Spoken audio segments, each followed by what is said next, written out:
اپنی زندگی میں اللہ کی مدد کی طرف بڑھیں، مالک کی مدد کا حصول اختیار کرنے کی کوشش کریں، اللہ کے ساتھ اپنے آپ کو جوڑیں۔ اگر اللہ کی مدد نصیب ہو، یہ جو ہم جتنا ڈرتے رہتے ہیں، سہمے رہتے ہیں، پریشان رہتے ہیں کوئی کیا کر دے گا، ہمارے ہاں نا ہر شعبے میں معاذ اللہ ایک مافیا ہے، الا ماشاءاللہ۔ وہ مافیا کہتا ہے میرے ساتھ ملو گے تو میں چلنے دوں گا، ورنہ میں نہیں چلنے دوں گا، مارکیٹ میں آ ہی نہیں سکتا فلانا بندہ، کیونکہ یہاں ہمارا قبضہ ہے۔ اور میرے بھائی پھر بہت سارے لوگ جن کی نیتیں اور ارادے بڑے اچھے ہوتے ہیں شروع میں، وہ بھی اس مافیا کا شکار ہو جاتے ہیں اور ان کے رنگ میں رنگ جاتے ہیں۔ یاد رکھنا، کسی شخص کی بلیک میلنگ کا کبھی شکار نہ ہونا، کبھی کسی کی میٹھی اور مسجع مکفہ باتوں کا شکار نہ ہونا۔ کوئی کیا کر سکتا ہے اگر اللہ مددگار ہو تو؟ جس کو رب کریم اٹھانا چاہے اسے کوئی گرا سکتا ہے؟ ہم یہ ڈرے ڈرے سہمے پریشان فیصلہ کرنے کی طاقت نہیں، مجھے چلنا چاہیے کہ نہیں، اٹھنا چاہیے کہ نہیں، کرنا چاہیے، اٹھ باندھ کمر کیوں ڈرتا ہے؟ پھر دیکھ خدا کیا کرتا ہے۔ حضرت عبداللہ ابن عباس فرماتے ہیں میرے نبی پاک علیہ السلام نے میری تربیت فرمائی، حضور نے میری تربیت فرمائی، اور محبوب پاک علیہ السلام نے فرمایا عبداللہ یاد رکھنا، یہ نوجوان دوست میری بات لکھ لیں، پریشان لوگ میری بات لکھ لیں، جن کے پاس قوت فیصلہ نہیں وہ اس بات کو لکھ لیں۔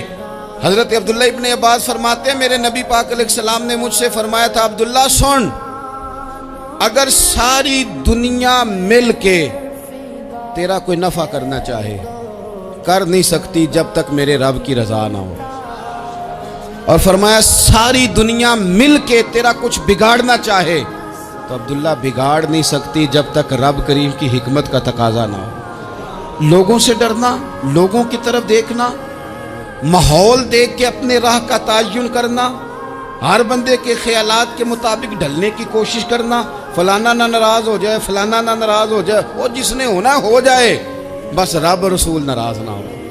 اپنی زندگی میں اپنے مالک کو مولا جان کے، بل اللہ مولاکم، اللہ تمہارا مولا ہے، وَهُوَ خَيْرُ النَّاصِرِينَ، وہ بہترین مددگار ہے۔ توجہ جب بھی کریں رب کی جانب کریں، اپنے دل کا قبلہ درست رکھیں، سوچوں کے زاویے سیدھے رکھیں۔ میرے بھائی مالک جب بندوبست کر دے نا، جب مالک بندوبست کر دے پھر ایسا بندوبست کرتا ہے کہ لوگوں کے پاس نا چارہ نہیں رہتا۔ حضرت مریم رضی اللہ تعالی عنہا پاک باز تھیں، مسجد میں رہی تھیں، پر مالک کی حکمت کے تقاضے بڑے عجیب ہیں نا۔ پھر جناب مریم کو اللہ تعالیٰ نے بغیر شوہر کے اولاد عطا کر دی۔ یہ بات ہی ایسی تھی، وہ کسی نے کہا تھا کہ مخلوق تو فنکار ہے اس درجہ کے پل بھر میں سنگے در کعبہ سے بھی اصنام تراشے، تم کون ہو کیا چیز ہے داغ کبابی، لوگوں نے تو مریم پہ بھی الزام تراشے۔ تو لوگوں نے کہا کدھر سے لے آئی بچہ، تیرا باپ تو ایسا نہیں تھا، کہاں سے لے آئی؟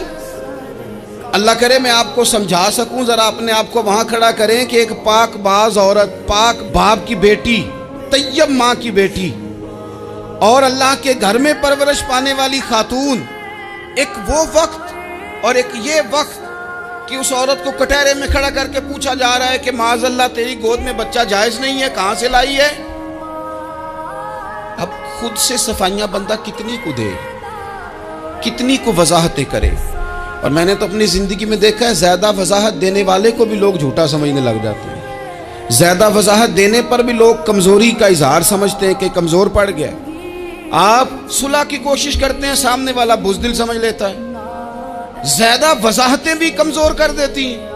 اب حضرت مریم کو کٹہرے میں کھڑا کر کے کہا بچہ کس کا ہے؟ تو پھر خدا بندوبست جب کرے، اللہ جب مددگار ہو، تو پھر حضرت مریم کی گواہی درختوں سے نہیں دلوائی، اس نے پتوں سے نہیں دلوائی، پھر فرشتے نہیں بھیجے۔ حضرت مریم کہنے لگی مجھ سے نہ پوچھو، وہ جو پنگوڑے میں ہے اسی سے پوچھ لو، ان سے پوچھو نا، وہ کون ہے پوچھ لو، ان سے کر لو سوال۔ انہوں نے کہا پنگوڑے میں چند دنوں کا بچہ، یہ جواب دے گا؟ مددگار تھا رب،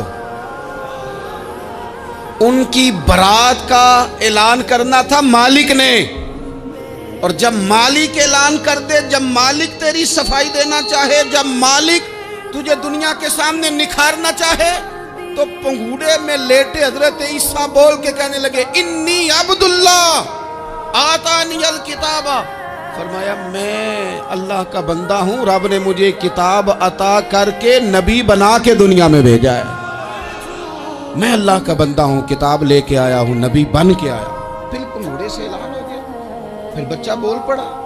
اور یہ ایک دفعہ نہیں بات ہوئی، یہ بنی اسرائیل میں ایک جریج نام کے شخص بھی تھے جو نماز پڑھ رہے تھے، بعض نے لکھا ہے نفل نماز تھی، اماں نے پکارا تو آئے نہیں، تو ماں کے منہ سے نکل گیا تو اتنی دیر تک مرے گا نہیں جب تک کسی بے حیا عورت کا منہ نہ دیکھ لے۔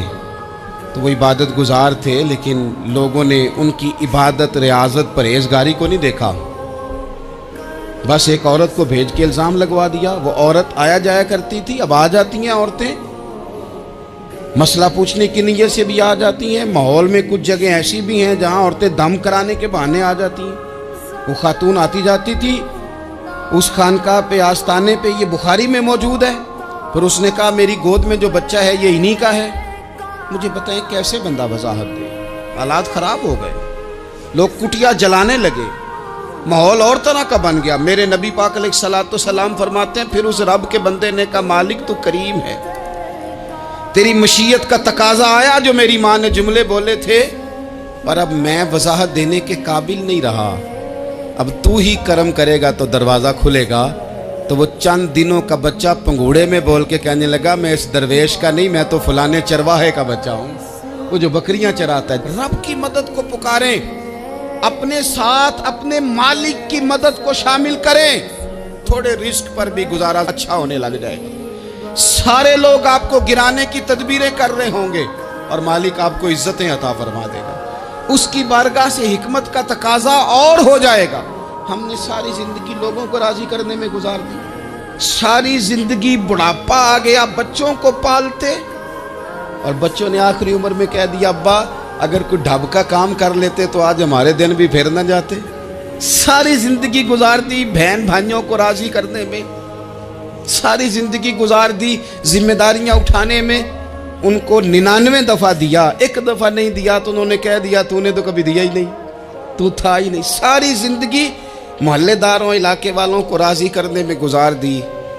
اور میں نے ایسے لوگ بھی دیکھے دین کے لیے وقت گزارا، لیکن جب بڑھاپے میں دانت کام نہ کرتے تھے تو وقت کے مفتیوں کو بھی مسجدوں کی کمیٹیوں نے کہہ دیا اب آپ کی سمجھ نہیں آتی، ہم نے خطیب کو یور رکھنا ہے، نہ دیکھو دنیا کی طرف، دنیا رلا دیتی ہے، نہ راضی کرو بندوں کو، بندے تھکا دیتے ہیں، نہ پیچھے بھاگو ہر وقت دنیا داروں کے، یہ انسان کو کمزور کر دیتے ہیں۔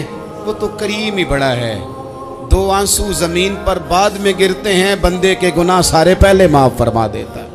اللہ کی مدد کا حصول، اپنے مالک کی مدد کی طرف بڑھنا، آپ کو بدر کی جنگ بھی یہی درس دے گی، آپ کو احد کا میدان بھی یہی سبق دے گا، فتح مکہ بھی یہی سبق دے گا۔ میرے دوستو جب رب مدد فرمائے، جب اللہ مددگار بنے، دوستوں سے ایک بات اکثر کرتا ہوں، میں کہتا ہوں کہ جتنے درد سے آپ امیر کو اپنی کہانی سناتے ہیں نا، اور جس طرح آپ کے آنسو بات کرنے سے پہلے گر جاتے ہیں کہ غریب ہیں، بچیاں ہیں، کاروبار نہیں، او میرے سنگیو، اس سے آدھے آنسو اپنے رب کی بارگاہ میں بکھیرو، اس کے حضور عرض گزار ہو جاؤ، اس سے طلب کرو۔ ایک وقت انسان پر زندگی میں ایسا آتا ہے کہ اسے یوں محسوس ہوتا ہے کہ میرا سایہ بھی ذرا سا پیچھے ہٹ گیا ہے، اسے یوں لگتا ہے کہ میں کسی سہارے پہ ہاتھ ڈالتا ہوں تو وہ بھاگ جاتا ہے مجھ سے، لیکن مالک کی بارگاہ ایسی عظیم بارگاہ ہے، رب رسول کے آستانے اتنے بڑے ہیں کہ آپ جب وہاں کشکول طلب دراز کرتے ہیں تو جھولی پھیلانے میں دیر لگتی ہے، ان کو بھرنے میں تو کوئی دیر نہیں لگتی۔ ہم نے اپنا سوچ کا قبلہ ہی دنیا کو بنا لیا۔ یہ جو اللہ والوں کی مدد ہے یہ تو ہے اللہ ہی کی مدد ہے، لیکن یہ جو سیٹھوں کی طرف توجہ کرنا، نوابوں کی طرف توجہ کرنا، دنیا داروں کی طرف توجہ کرنا، اور اپنا مزاج اس طرح کا بنا لینا، یارو